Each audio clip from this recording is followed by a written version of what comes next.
Bom, como eu falei, nós temos a satisfação de contar aqui mais uma vez com a nossa Yasmin Duarte, colaboradora quanto mais da nossa casa e agora trabalhadora quanto mais da nossa casa. A Yasmin está lá no grupo da Vila Sapê, dirigida pelo Roberto, implantando uma nova frente de trabalho aos domingos, né, Yasmin? Então, é uma trabalhadora da nossa casa. Nós parabenizamos a ela por ser uma jovem batalhadora da doutrina espírita e nós temos que envolvê-la com as nossas melhores vibrações para que ela se sinta tranquila durante a palestra, em perfeita harmonia com o nosso ambiente. Ela hoje vai nos falar sobre as perguntas do Livro dos Espíritos, do Evangelho segundo o Espiritismo, capítulo 25, itens a 6, que tem o título Ajuda-te a ti mesmo. Então, as nossas melhores vibrações para Yasmin, com ela a palavra da noite.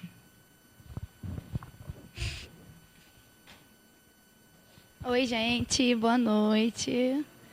Muito obrigada pelo convite, pela presença, pelo tempo e pela possível compreensão no final da palestra de vocês. Meu nome é Yasmin e eu vou tentar fazer o estudo de hoje. O tema de hoje, então, é esse.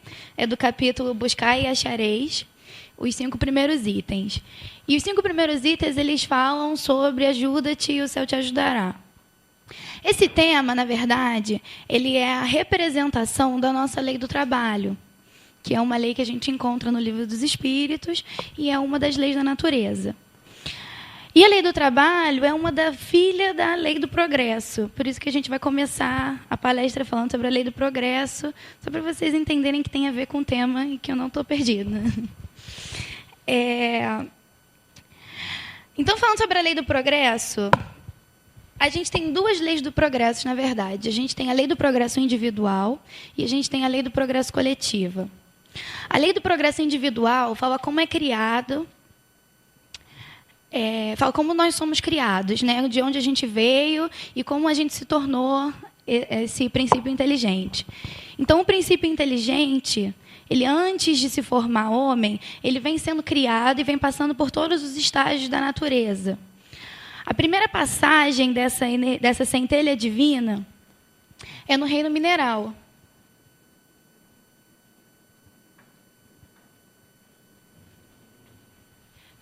Então, o primeiro estágio da gente é quando a gente começa aqui no reino mineral e começa a aprender a se unir em átomos, a manter os nossos átomos ligados. Dentro do reino mineral, a gente vai aprender a lei de atração, a gente vai aprender a como funciona a energia. É o primeiro estágio dessa centelha divina. Então, isso significa que tudo que está na natureza tem energia divina, faz parte de uma centelha e está envolvido dentro da lei do progresso. Está, de alguma forma, evoluindo. Tá? A partir do momento que a gente consegue se conectar e que a gente passa desse estágio mineral, a gente entra no estágio vegetal. Dentro do estágio vegetal, a gente já começa a se parecer mais com o estágio final, né? A gente já começa a se tornar individual, a gente agora vai ser um organismo vivo, a gente vai aprender a trabalhar, a fazer as nossas... A gente vai começar a trabalhar para se manter vivo. Então, a gente vai começar a aprender a respirar, a gente vai fazer fotossíntese, a gente vai ter agora uma espécie de trabalho para a gente poder sobreviver. E o reino vegetal, ele também evolui. A gente começa aqui como uma grama, como uma coisa simples, e ao longo do reino vegetal a gente vai evoluindo e a gente termina ele quase desenvolvendo sensações. Porque quando a gente pega um girassol, uma planta carnívora, a gente olha e ele já começa a responder ao ambiente, ele já tem algum tipo mais avançado, né, do que a grama, do que os outros vegetais normais. Quando a gente sai do vegetal, a gente entra no reino animal. E dentro do reino animal, a gente vai aprender a desenvolver o nosso instinto. Eu estou muito nervosa ainda. A gente vai aprender a desenvolver o nosso instinto. E a gente tem 2 instintos básicos para a gente desenvolver, que é a preservação da espécie e a preservação da própria vida. Então, dentro da preservação da própria vida, a gente vai começar a se proteger, vai andar em bando, não vai se expor ao perigo. Em algum momento, a gente vai começar a ter atitudes para poder se proteger, proteger o nosso corpo. E a preservação da espécie vai fazer com que a gente se reproduza, vai fazer com que a gente cuide dos filhotes, isso tudo para que a nossa espécie seja preservada, né? Continue existindo. E no animal a gente também evolui. A gente começa como em seres invertebrados, vamos para os insetos, a gente chega nos peixes, nos anfíbios. E no fim dessa linha, a gente já está quase um mamífero, que você olha assim para o cachorro e você acha que ele é quase inteligente. Ele já começa quase a desenvolver isso. Ele não é, você sabe que ele não é, mas ele já está tão familiarizado, ele já está tão no limite, que você olha para ele e ele já responde alguns comandos, ele já está com essa inteligência já sendo desenvolvida. E no fim a gente entra no estado... A gente entra no estado humano. Então, daqui para cá, a gente tem um salto, e aí a gente começa a nossa realidade. No fim, a gente vai se tornar perfeito. Em algum momento. Então, todos nós estamos nessa linha. A gente já avançou até aqui. A gente já entrou no estado humano. E a gente está, em algum momento, a caminho da perfeição. O que faz a gente andar nessa linha são 2 asas que a gente precisa desenvolver, que é a asa do amor e a asa da inteligência. E essas 2 asas, elas são desenvolvidas através do trabalho. Por isso que as 2 leis são muito próximas. A lei do progresso é uma lei que existe, tudo na natureza está progredindo, tudo está melhorando sempre. E a nossa maneira de progredir é através do trabalho. Seja do trabalho material, desenvolvendo a nossa inteligência, aperfeiçoando a humanidade, seja através do trabalho espiritual, desenvolvendo a nossa asa do amor. Porque a gente ainda não consegue amar. Para a gente aprender a amar, a gente precisa treinar. E a gente treina através do trabalho social, através do contato com o outro, através do convívio, através da abnegação. Quando a gente deixa de fazer alguma coisa para a gente vai conhecer mais a história do outro, a gente vai conhecer mais a realidade, é o nosso trabalho ajudando a exercitar a nossa asa do amor. E quando a gente vai para o nosso trabalho material, quando a gente estuda, quando a gente entra na faculdade, a gente se forma, é a gente desenvolvendo a nossa asa da inteligência. E esse é o nosso caminho. Todo mundo está em algum momento dessa linha.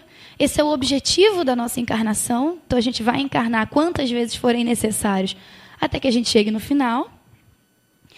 E todo mundo está em algum ponto dessa linha. Então, as pessoas que a gente considere muito ruins, elas estão mais para cá. Elas ainda estão perto do reino animal. Elas ainda estão deixando o instinto animal agir. E quanto mais a gente vai avançando, mais a gente vai deixando de agir pelo nosso instinto e mais a gente vai agindo pelo nosso sentimento. Então, a única diferença do homem para o animal é essa. A gente tem a capacidade de pensar, a gente tem a inteligência e a gente tem a capacidade de desenvolver esse sentimento. Esses são os nossos objetivos. Tá tudo bem até agora? Além da linha do progresso individual, a gente tem a linha do progresso coletivo. Porque, embora todo mundo aqui esteja nessa linha em algum ponto, a gente vive num planeta e o nosso planeta também tem uma linha de progresso. Todos os planetas, eles seguem uma escala evolutiva. Então, o planeta ele começa no mundo primitivo. Eu não vou escrever isso tudo não, tá? Ele começa no mundo primitivo, onde as pessoas que encarnam aqui são pessoas muito ignorantes, muito próximas dessa parte da linha. ainda estão muito animalizadas, o instinto ainda reina, eles ainda não têm nenhuma noção do que eles estão fazendo. O planeta entra na provas e expiações, quando a gente vai chegando mais perto. E aí, essas pessoas que encarnam aqui, elas ainda têm predominância do mal, elas ainda estão mais perto daqui do que de lá. Mas elas agora já têm uma consciência, elas já desenvolveram inteligência, elas já estão perto da metade do caminho. No mundo de provas e expiações, a gente já começa a entender quais são as consequências dos nossos atos, a gente começa a entender até que ponto é seu direito e até que ponto é o direito do outro. A gente começa a ser educado e começa a deixar de agir pelo nosso instinto. A gente começa a entender que as nossas atitudes dependem de uma sociedade. Depois que a gente passa de provas e expiações, a gente entra no regeneração, que é quando agora a predominância já é boa, a maior parte da população já está mais perto daqui do que de lá. Depois da regeneração, a gente entra no mundo feliz, e depois do mundo feliz, a gente entra no celestial, onde já não tem mais ninguém perto daqui, onde todo mundo já é bom. Então, a gente vive num planeta, e o nosso planeta tem uma escala evolutiva. E o nosso planeta, ele vai evoluindo independente da nossa linha individual. Então, o nosso objetivo não é só chegar na perfeição. É chegar na perfeição, mas chegar no tempo certo. Porque a gente tem um prazo para poder avançar. Então, agora, vamos escrever a linha do tempo do nosso planeta. Agora, mais precisamente, do planeta Terra.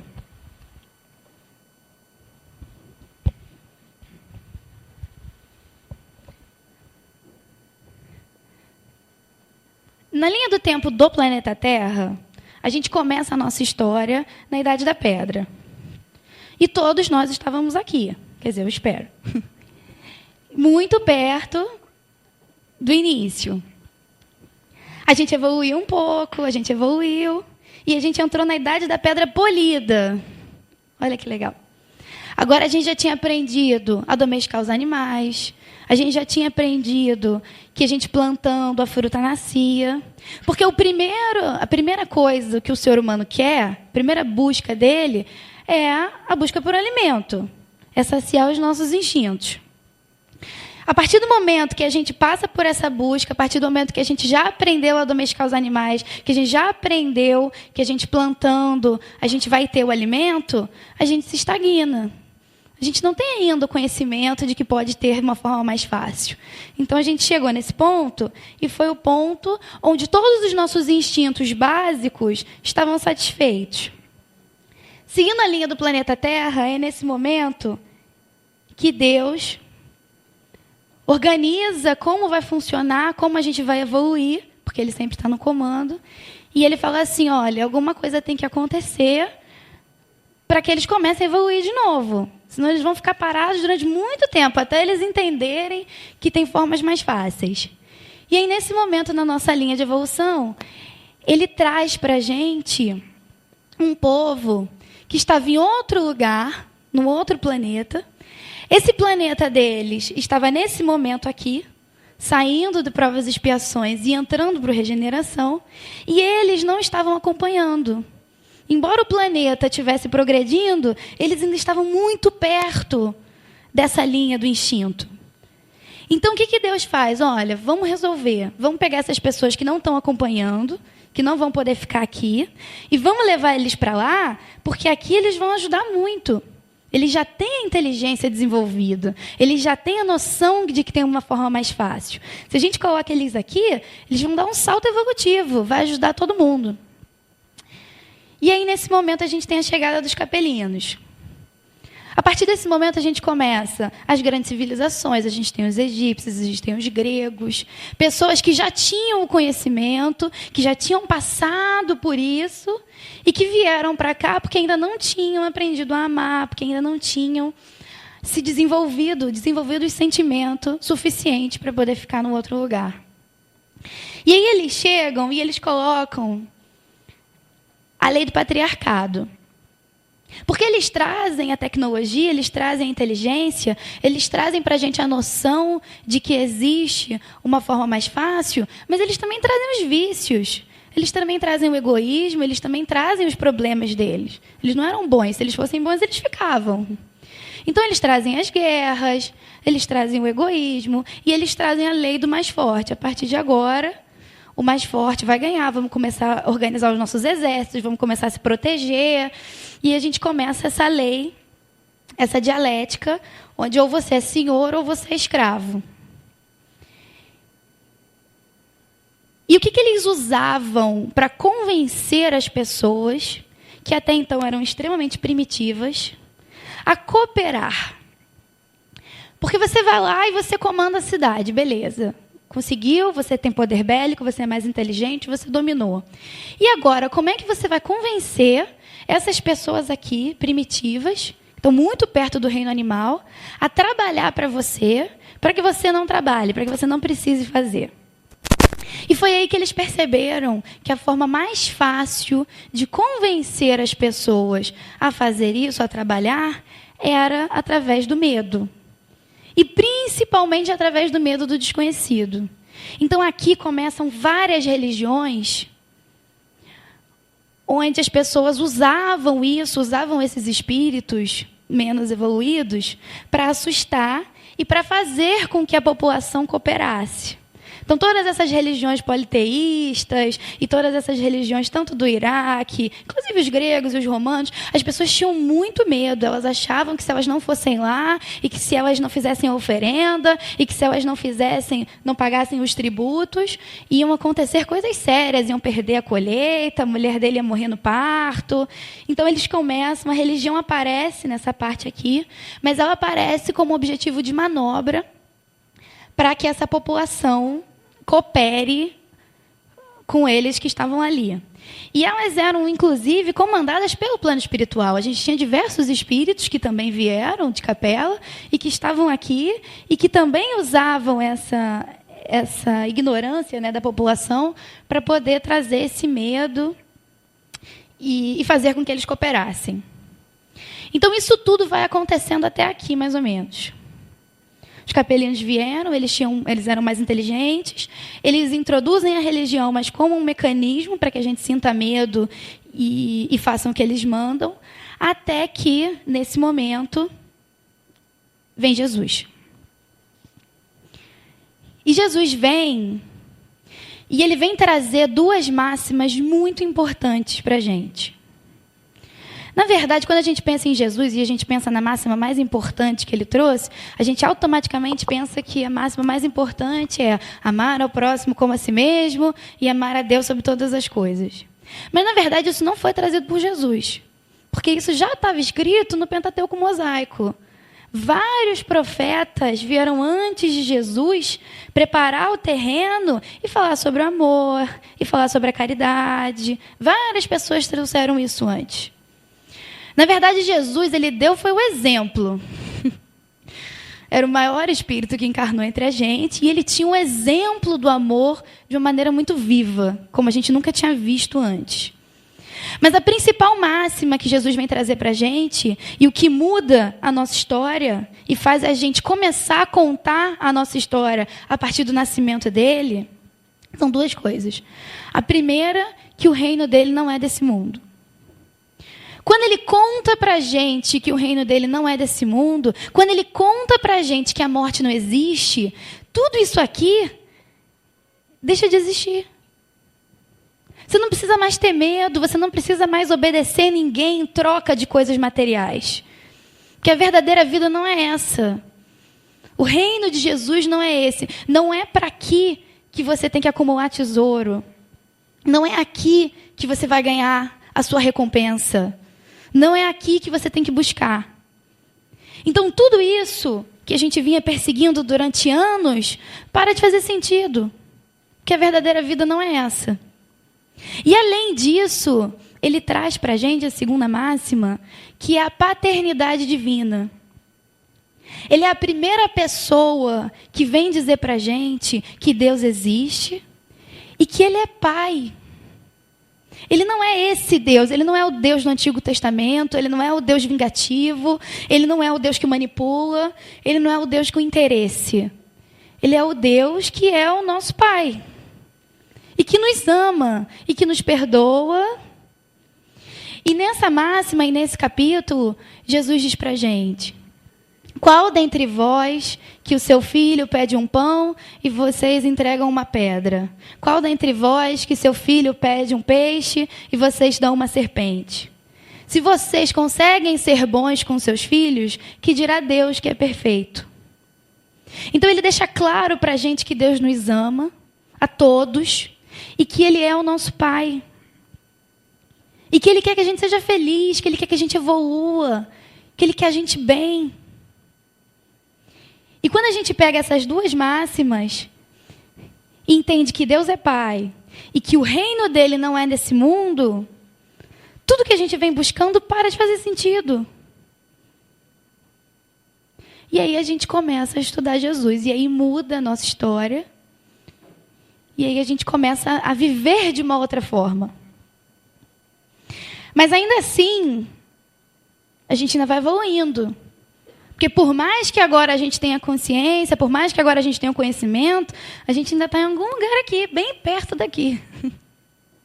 E por mais que a gente saiba, os nossos instintos, o nosso egoísmo, os nossos vícios, eles ainda são muito fortes. E a gente vai deturpando, e a história vai seguindo, e a gente continua a linha, ainda no primitivo, né? A gente ainda não conseguiu nem vislumbrar a essência da mensagem que ele trouxe para a gente.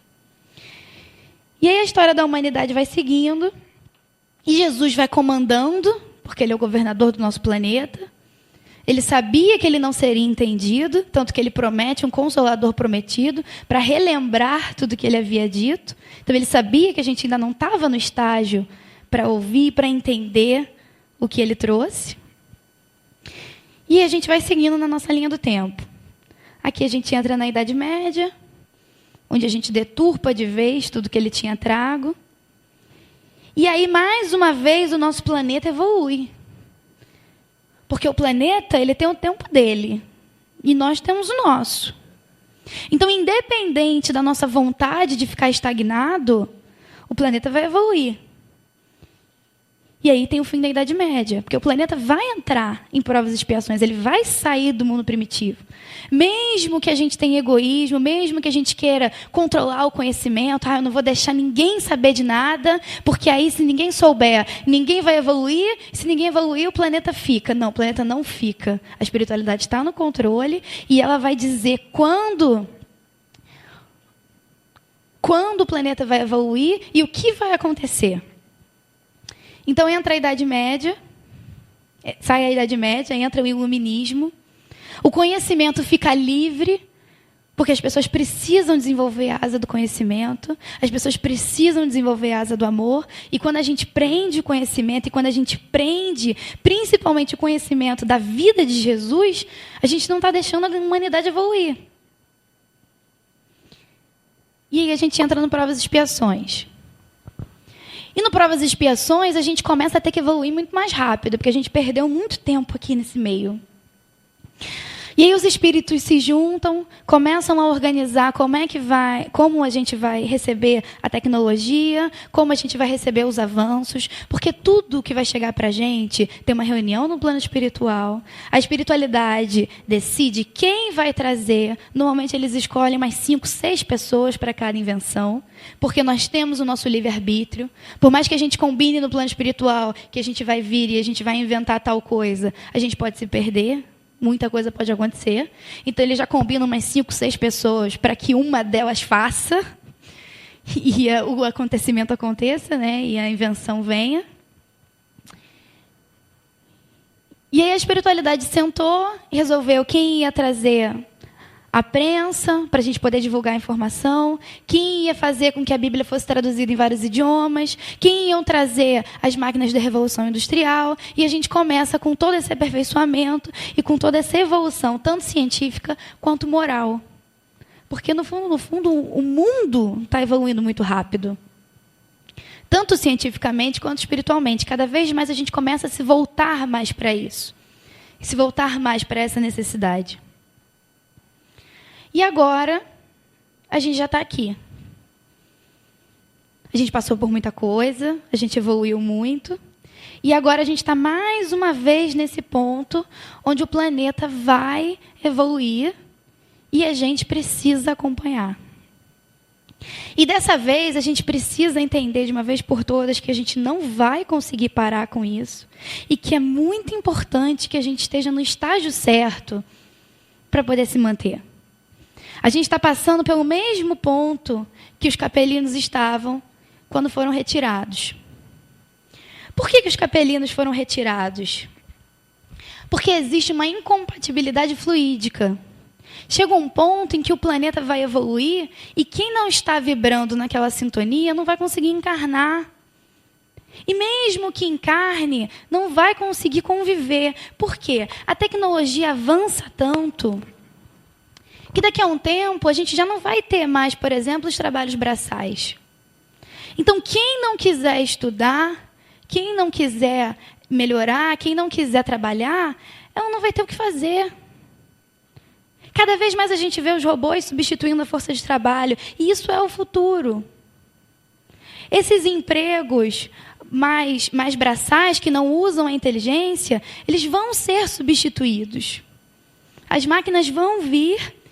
E cada vez mais para a gente vão ficar os trabalhos intelectuais, os trabalhos criativos. E o que a gente tem que fazer é aprimorar. É estudar, é usar a nossa força criativa. Nós todos somos humanos, nós temos essa inteligência divina. A gente está aqui para evoluir e para crescer e para construir. É um desperdício muito grande a gente deixar um ser humano ter um trabalho onde ele não se desenvolve. O humano tem a capacidade de raciocinar, então ele precisa estar aqui nesse serviço, onde ele vai ser criativo, onde ele vai ser proativo, onde ele vai usar a capacidade intelectual dele. E quem não tiver nessa sintonia, quem não gostar de estudar, quem não gostar de fazer, quem quiser se acomodar, quem quiser uma vida sem essa coisa, sem esse desafio, quem não tiver ainda nessa sintonia, infelizmente, não vai ter como ficar. É uma diferença energética e é uma diferença material. A gente vai deixar de ter exploração, por exemplo, do trabalho, porque o mundo vai evoluir, a gente não vai precisar mais disso. Então, os trabalhos vão começar a ficar escassos e a gente vai começar a ser mais fraternal.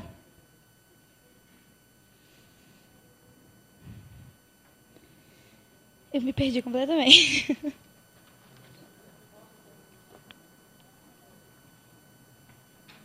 Tá, lembrei. Eu sei que pode parecer estranho.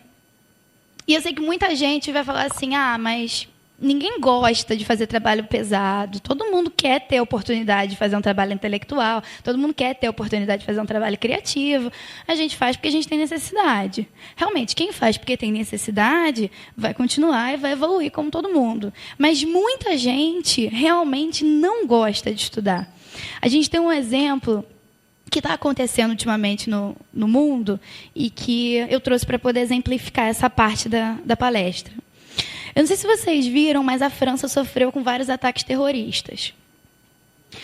E aí as pessoas começaram a estudar e a entender que fenômeno foi esse, por que a França está sendo tão atacada e de onde estão vindo essas pessoas.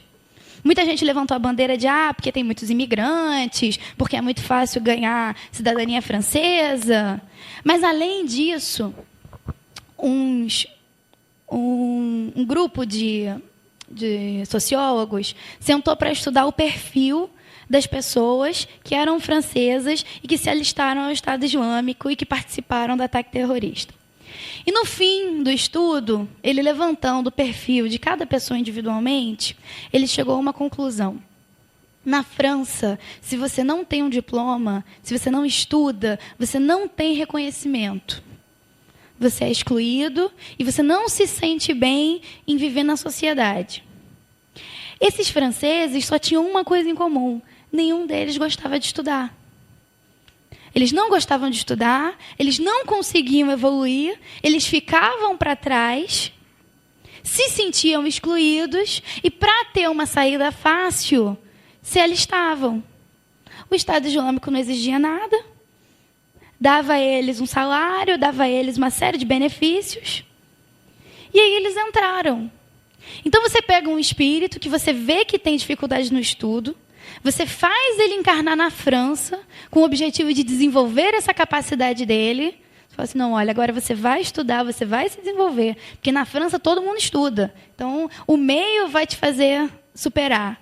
Mas mesmo assim, a afinidade dele era essa. Ele não tinha essa vontade, ele não tinha esse interesse. E quando ele entra nesse meio, e o meio é totalmente contrário ao desejo individual dele, ele procura fugir. Então existe isso, a gente ainda tem essa limitação. Muita gente não gosta de estudar. Eu não estou falando da coisa normal de criança que não quer ir para a escola. Eu estou falando de gente que realmente não quer estudar, não quer evoluir. Ela quer ficar presa no campo sensorial, no campo das sensações, realmente. Ele não quer desenvolver nem a inteligência, nem o amor. E, infelizmente, para esse tipo de pessoa, para esse tipo de gente que ainda está nesse patamar evolutivo, porque todo mundo vai chegar lá em algum momento, a gente não vai ter mais espaço. Eu só gostaria de dizer assim, que essa passagem do mundo de provas e expiações para o mundo de regeneração, ela é uma passagem natural e contínua. Muitas vezes, quando eu escuto alguém falar sobre isso, eu acho que vai ser uma coisa do nada. A gente vai dormir e no dia seguinte a gente é regeneração. E aí começou o exílio. E a gente até com essa ideia meio de apocalipse, né, de que as pessoas vão ser exiladas, de grandes desastres, passa para a gente essa ideia de que é uma coisa do nada. Mas não é, ela vem com a evolução. Conforme a gente evolui, conforme a ciência aumenta, conforme a tecnologia aumenta, essas formas de trabalho ficam obsoletas, as pessoas não conseguem mais reencarnar, a densidade baixa do espírito faz com que ele não consiga mais ficar num corpo, porque o nosso corpo também evolui. E também tem um sentido claro, porque quando a gente ainda não tem o conhecimento e a gente desencarna e a gente vai parar no plano espiritual, a gente acaba indo para o umbral, que são aquelas zonas de passagem. E como a gente não tem o conhecimento, a gente sofre até se arrepender e ser socorrido. A gente está num estágio onde eles têm conhecimento, mas eles não têm amor. Eles têm o conhecimento, mas eles não querem evoluir, não querem se arrepender. Então as pessoas desencarnam, vão parar no umbral e constroem cidades umbralinas, e se reorganizam, em grupos, por afinidade, por amizade. Então o socorro no plano espiritual também está cada vez mais difícil. O plano espiritual está cada vez mais complicado. Então isso é como se fosse uma reprovação. A pessoa não quer passar de ano, a pessoa não quer estudar, ela está feliz naquela condição, e a gente precisa fazer alguma coisa para que ele volte a ter interesse, para que ele volte a querer buscar. Porque a lei do progresso é uma lei da natureza, todo mundo vai chegar lá um dia. O problema é quando a gente não tem a vontade. Porque ela é movida tanto pelo nosso trabalho, e o nosso trabalho é movido pela nossa vontade. Se a gente não tem vontade de evoluir, se a gente não tem vontade de trabalhar, se a gente não tem vontade de estudar, a gente fica estagnado, a gente nunca volta, ninguém regride. Mas a gente fica várias encarnações e muito tempo parado, estagnado naquele mesmo ponto, sem a gente não tiver um estímulo para avançar. Então, Deus é nosso Pai, Ele nos ama. Em nenhum momento, nenhuma atitude é um castigo, nenhum momento é porque ele é vingativo, ele está se vingando do que você fez. Tudo tem uma explicação científica e vem de uma lei natural. Tudo é feito por nós, porque a nossa vontade motiva as nossas ações, motiva o nosso trabalho e motiva a nossa evolução e o nosso desenvolvimento. Então, nós precisamos sempre buscar, fazer, trabalhar, para que aí Deus ajude a gente. Porque Ele nos ama, Ele nunca vai nos desamparar, Ele vai estar sempre do nosso lado, Ele está sempre na nossa vida.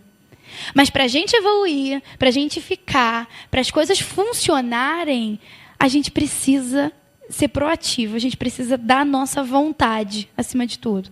A gente precisa ter vontade de deixar os instintos para trás, a gente precisa ter vontade de aprender, a gente precisa ter vontade de trabalhar, e assim a gente vai exercitando, e vai melhorando, e vai aprimorando as nossas virtudes, e vai caminhando cada vez mais para a perfeição. Eu não sei que horas são.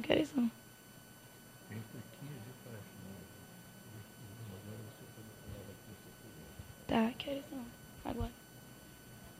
Não enxergo.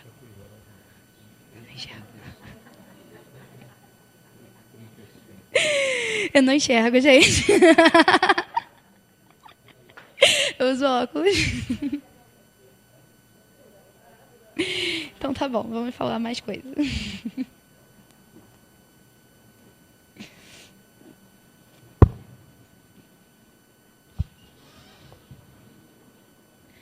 Ainda dentro da lei do progresso, quando a gente admite a lei do progresso, e a gente admite que a gente está sempre evoluindo, a gente está dentro da dialética de Einstein, de que não existe mundos opostos.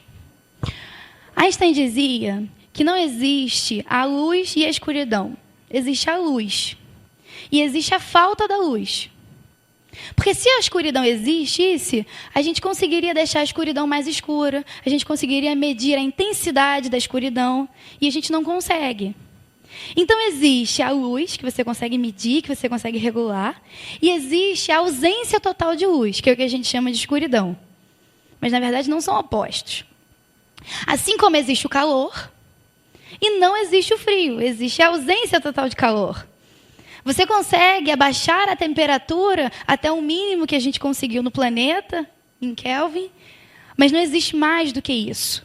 Você não consegue medir o frio, você não consegue medir e nem ter intensidade. Partindo desse pressuposto, existe o bem e existe a ausência do bem. Então, na verdade, não é aquela teoria de yin e yang, e existe o bem e o mal, e por isso que existe Deus e o demônio, porque eles são forças opostas, nada disso. Existe Deus, existe o bem, e existe as pessoas que ainda não possuem o bem, mas que vão chegar lá um dia, que a gente vai sempre evoluir. Então, todos nós precisamos sempre evoluir cada vez mais todas as nossas virtudes. É um caminho mais ou menos assim que a gente vai desenvolvendo. É como se fosse uma escadinha. Aqui embaixo, no primeiro degrau da escada, a gente não tem a virtude. E a gente acha legal não ter a virtude. A gente mascara o nosso defeito como se ele fosse uma coisa boa. E sim, a gente faz isso. Por exemplo, quando a gente vira e fala assim, ó, eu não levo desaforo para casa. Falou comigo, eu devolvo na mesma moeda. Isso é um defeito. Você não é uma pessoa pacífica, você não é uma pessoa legal. Só que você acha ainda que é uma coisa boa. Então você ainda está nesse degrauzinho da escada. Você não tem a virtude e você fala para todo mundo, você se orgulha de não ter a virtude. Quando você melhora um pouquinho, você sobe um degrauzinho. Olha que bonitinho, gente, eu devia ser desenhista. E você sobe um degrau, você já começa a perceber que aquilo ali não é uma virtude, mas, ao mesmo tempo, você não está afim de melhorar. Então, você chega nesse degrau, você fala assim, ó, eu sou assim mesmo, eu sou impulsiva, eu falo o que eu penso, e é a síndrome de Gabriela. Eu nasci assim, eu vou ser assim para sempre. Você está nesse degrauzinho da sua virtude. Quando você sobe mais um degrauzinho... Esse aqui ficou meio cabeçudo. Quando você sobe mais um degrauzinho, você já sabe que é um defeito, você sabe que você tem que melhorar, mas ainda é tão difícil que você vai adiando, mas você já não fala mais para ninguém. Aqui você já parou de falar, você já não tem mais aquele orgulho, entendeu? Você vai se desculpando, aí você erra e aí você fica mentalmente, ah, não, mas foi só dessa vez, ah, não, mas da próxima vez vai ser melhor, ah, não, mas também eu sou humano, enfim, você não conta mais, você ainda faz, você ainda tem vontade, e você fica assim. Quando você sobe mais um degrauzinho, você faz, se tiver mais alguém fazendo.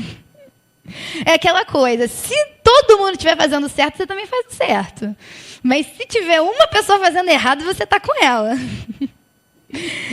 Eu faço isso, gente. Às vezes eu estou de noite, dirigindo, e aí eu olho o sinal vermelho, e eu penso, e agora? Eu vou parar, eu não vou parar, eu vou parar, eu não vou parar. Aí eu vou reduzindo. Se o carro do meu lado passar, eu vou com ele. E vou me desculpando. Não, mas de repente é perigoso, de repente ele sabe mais do que eu.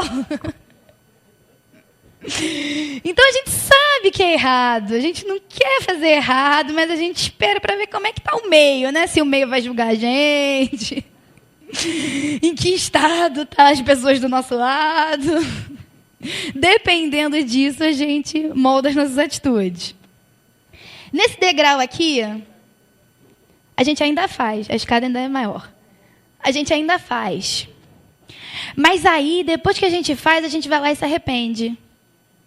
Poxa, eu não devia ter feito isso. Ai, por que eu falei? Por que eu fiz? A gente já está num estágio, sabe? A gente não queria fazer, mas a gente ainda faz, porque o instinto ainda vem, né? Mas aí depois vem a culpa. Esse estágio aqui a gente fica anos, ele é um degrau maior. Que aí a culpa já deixa a gente pesado, aí para a gente subir ainda é mais difícil ainda. Aí depois de um tempo, a gente sobe aqui o degrau e a gente se arrepende no meio. A gente começa a fazer, a gente começa a brigar, começa a xingar a pessoa, e aí a gente já sente a culpa no meio e a gente para. Então a gente faz meio pecado, meio... A gente tem meio defeito. Quando chega nesse aqui, a gente não faz mais. Mas a gente pensa... Dá uma vontade. Vem até aqui. E aí a gente não fala. Vai só xingando mentalmente. E quando a gente chega aqui, que é o maior de todos, que é o fim da escada, a gente não faz mais, e a gente não pensa, e a gente consolidou essa virtude. Então, não importa o que aconteça, não importa o meio, não importa a situação, a gente não vai mais errar, porque a gente está aqui em cima. É nisso que consiste o mundo de provas e expiações. A gente vai sempre estar em situações que vão nos dizer em que momento da escada a gente está. Porque se a gente fica no plano espiritual direto, com todo mundo que tem a mesma afinidade que a gente, com todo mundo que a gente ama, aí é fácil, né? A gente só tem que conviver com quem está no mesmo nível que a gente vai sempre se entender. Então a gente vem para cá para que nas situações, para que na vida, para que no dia a dia e no cotidiano, a gente passe pelos testes e a gente veja qual vai ser a nossa reação. E aí vem a parte que a gente já sai daqui meio depressivo. Essa escada é para todas as virtudes. Então, todas as nossas virtudes precisam ser trabalhadas. Todas as nossas virtudes precisam ser conquistadas. E a gente vai ter que subir essa escada aqui para cada uma delas. Para todas. E pela passagem de hoje, a última vai ser a humildade. Então, isso também é o princípio da lei do progresso. A gente precisa sempre se exercitar, sempre educar o nosso sentimento, sempre educar as nossas ações e, posteriormente, as nossas reações. Porque educar as nossas ações ainda é mais fácil. Quando a gente vai agir, a gente ainda consegue pensar e falar, não, eu sou cristã, eu sou espírita, eu leio Kardec, eu não vou fazer isso não. Agora, e quando a gente tem que reagir? E quando a gente não é o autor da ação? Quando estão fazendo contra a gente? Será que a gente consegue refletir sobre tudo isso? Será que a gente consegue lembrar quem a gente é, em que nível a gente está da nossa evolução? E outra coisa que a gente precisa lembrar também é que os nossos irmãos, eles também estão no caminho deles.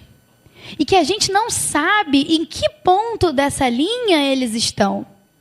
Às vezes a gente está exigindo uma atitude deles e a gente está muito na frente, a gente está aqui e eles estão aqui.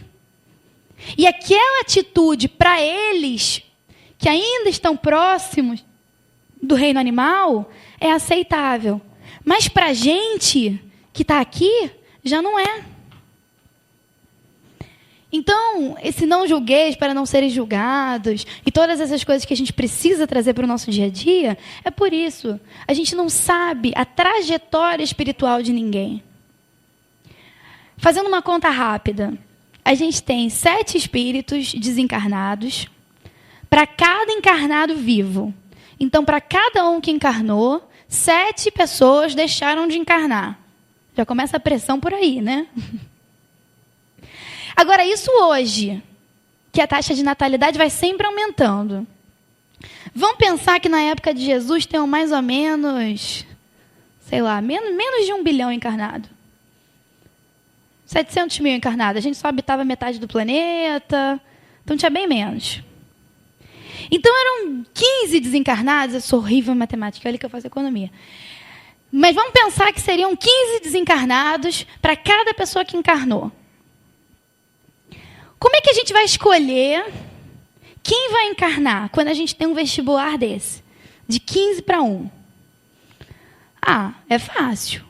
Ou a gente vai escolher o mais inteligente, ou a gente vai escolher quem tem mais vontade. Vamos pensar que todo mundo aqui é um pai que mora no interior e que tem 15 filhos. Você vai escolher um filho e vai mandar ele para estudar na capital. Ele vai ter uma chance de melhorar, de progredir. O que a gente vai escolher?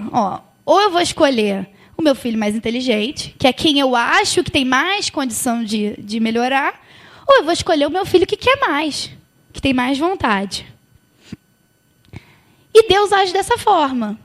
E o que ele espera? Ele espera que esse filho que ele escolheu, e que foi morar na cidade, e que foi estudar, quando ele termina a educação dele, ele espera que ele volte e venha aqui ajudar os irmãos. É isso que a gente espera como pai. A gente tem 15 filhos. Eu vou dar oportunidade para um, porque eu não posso dar oportunidade para todos. Eu espero que no futuro, esse meu filho que aprendeu, volte e ajude os irmãos. Então, esse somos nós. A gente reencarnou aqui, a gente reencarnou na época de Jesus, a gente reencarnou na Idade Média, a gente reencarnou lá e a gente está reencarnado agora. A gente teve 7 reencarnações. Enquanto isso, a gente tem os nossos irmãos que encarnaram 2 vezes, que encarnaram 3 vezes, que encarnaram, mas não tinham a nossa condição intelectual, a nossa condição de estudo, encarnaram como escravos, encarnaram como índios. Então, nós somos esse filho, nós somos o filho escolhido, somos o filho que teve a oportunidade de estudar, que teve a oportunidade de vir para a cidade e tivemos uma educação melhor. E Deus espera que a gente agora, que a nossa educação terminou, não terminou ainda, mas está próxima, Ele espera que a gente volte e ajude os nossos irmãos. E não que a gente volte e julgue, e se ache superior, e ache que a gente é melhor porque agora a gente estudou e eles não. Que é mais ou menos o que a gente faz, né? Porque somos todos filhos de Deus. E se nesse momento a gente tem a oportunidade de ter mais conhecimento, ou de ter algum tipo de virtude, ou de qualquer coisa que você ache, né, que se imagine superior a alguém, não é porque você é melhor, é porque você teve mais oportunidade. Então você precisa justamente usar isso que Deus te deu, porque tudo é dele, inclusive o nosso corpo. Tudo vem de Deus e tudo volta para Deus. Então você precisa usar isso em benefício daqueles irmãos. Porque tudo é assim, tudo é oportunidade de crescimento, tudo é oportunidade de trabalho. E se você está tendo essa oportunidade, é porque alguém não está. Então você precisa saber valorizar isso muito mais do que você valoriza. Porque não só por você, mas também por todo mundo que está contando com isso. E sempre lembrar que a gente tem essa responsabilidade com os outros e com a humanidade, com a população, de sempre divulgar, de sempre amparar, nunca julgar, porque a gente não sabe quantas encarnações aquela pessoa teve, aonde foram essas encarnações, quais as oportunidades que ela teve de crescimento. Gente, eu acho que é isso. consigo lembrar de mais nada. Obrigada pela paciência, por ninguém dormir, nem ninguém ir embora antes. Obrigada pelo convite.